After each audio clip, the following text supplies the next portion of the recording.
Hi, my name is Greg Fell, Director of Public Health. This is today's COVID report, the 30th of November. A story in two halves. Firstly, the sort of general situation, largely as it was last week. We're definitely on the downward slope of the wave that we've seen.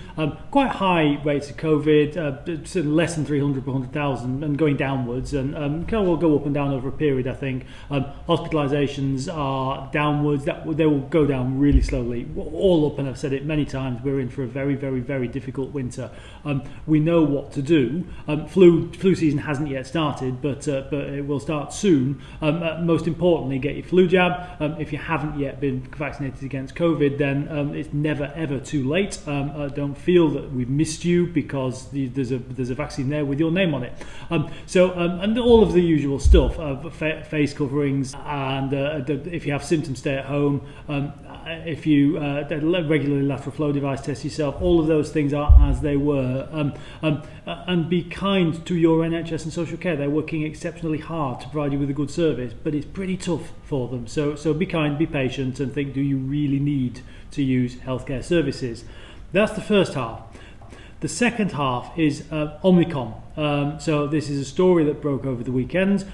Variants of concern were always one of my critical concerns, always had the potential to set us back, and always been one of those points where the pandemic can flip quickly, and has done on a number of occasions, and this could be, we don't yet know whether it will be, one of those occasions.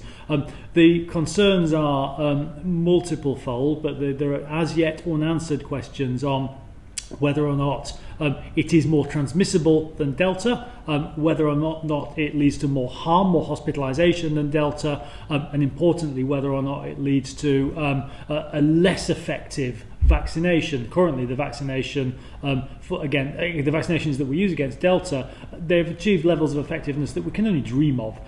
So there's a concern on account of the way that the Omicron variant has mutated and the nature of the mutations, that the vaccination may be less effective. We don't know that yet. And it's fair to say one of the critical issues is the extent to which this plays out in a well-vaccinated population, as is in the UK.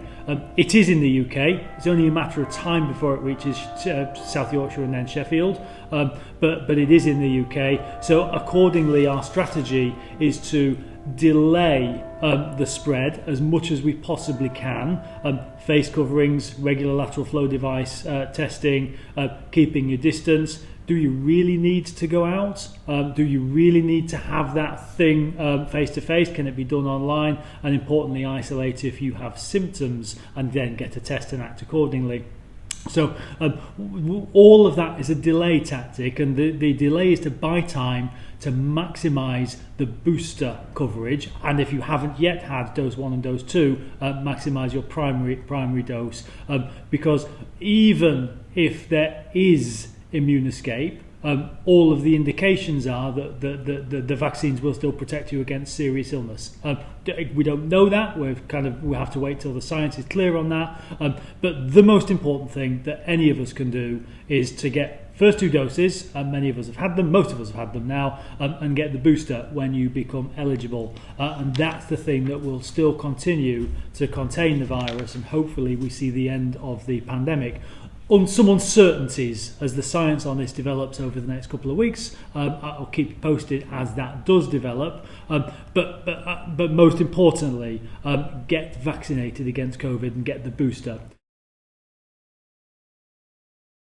So, changes in rules and restrictions as from today. So from today, face coverings have become mandatory. Again, in the number of locations, including shops, shopping centres, post offices, banks, hairdressers, as well as on public transport. Lots of people say to me, oh, that's a restriction. I'm not sure what it restricts us from doing. It's an intervention that has definitively reduced COVID transmission and has definitively protected people from harm, and arguably it's an intervention that keeps transmission lower and prevents proper restrictions. So I encourage all of us to do that, and just looking at public transport today, lots of people have started wearing face coverings again, so thank you for that. Other changes today will affect people arriving to the UK from abroad. They'll now have to take a PCR test and self-isolate until they receive a negative result from that PCR test.